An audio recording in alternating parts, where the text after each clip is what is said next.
One thing, first, let me say this.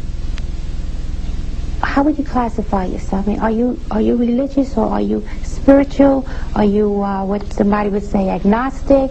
I mean, what are you? I'm a common man, an ordinary man, in the pursuit of an extraordinary subject. I consider myself to be one who appreciates and will fight for truth.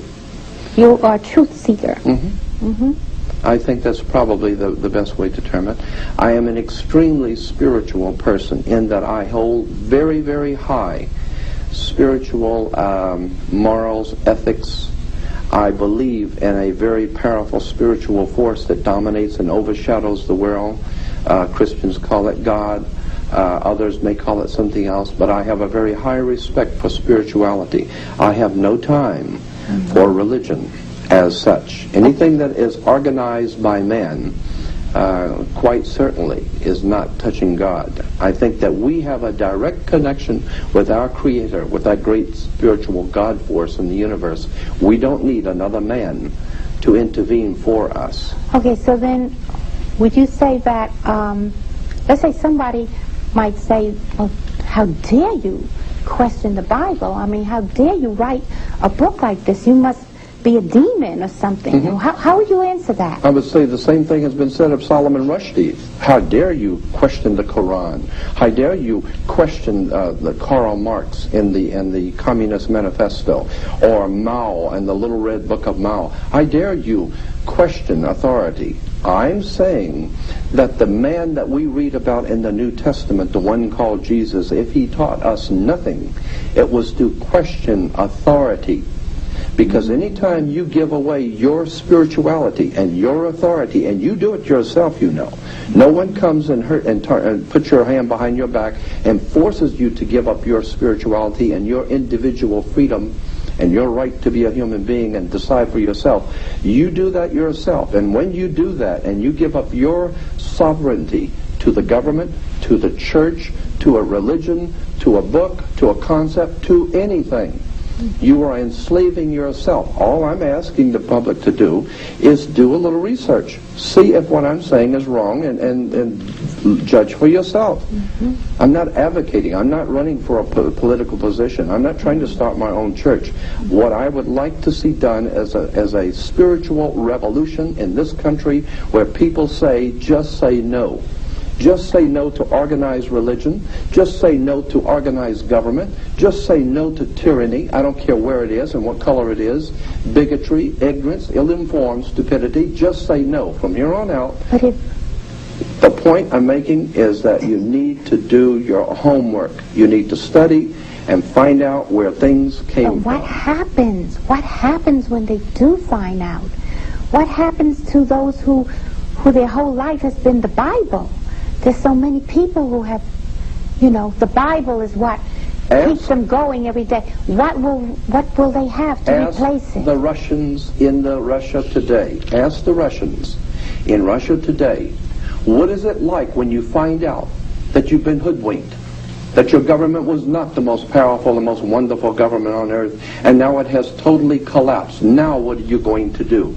You trusted, you brought up your children, you wasted your entire life, and you went along to get along.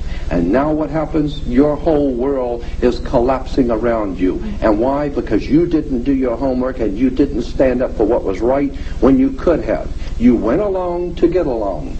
Because it was comfortable at the time, and now it's very uncomfortable. And I'm saying that that's what we all have to do, is look at the uncomfortable facts, that nothing is permanently on this earth. That nothing is permanently on this earth. No. Let's see.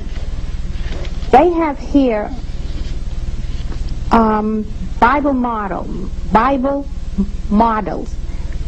morality. They have here, who is Jehovah? And this is Thomas Jefferson who wrote this. Who was Jehovah? A being of terrific character, cruel, vindictive, capricious, and unjust.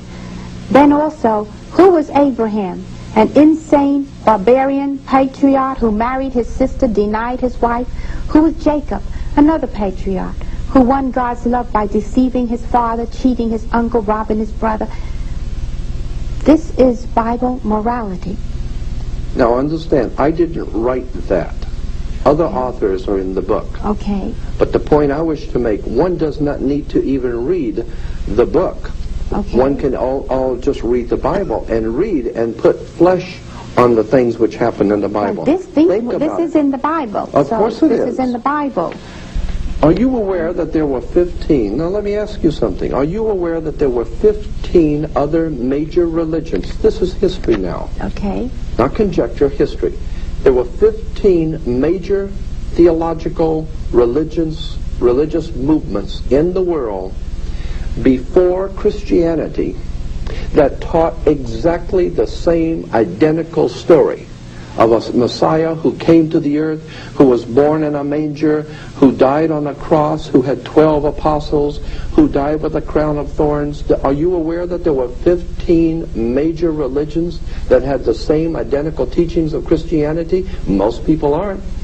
And I'm very suspect of a 16th religion which is copied off of 15 previous religions, and I am told that this one is the truth. I become very suspect. That's the way I am as a teacher and as a researcher and a writer. I become rather suspect, and I tell you something else I'm very suspect, and that is the connection between government and politics today in America. I think both should be investigated. And that's what this book attempts to do. Look behind the scenes of both our authorities in the world, religion, politics, and money. So when that happens, people will actually have almost a renaissance of themselves. Let us hope so.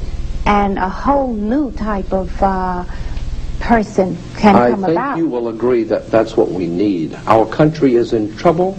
Our families are in trouble. Our whole human race is in trouble.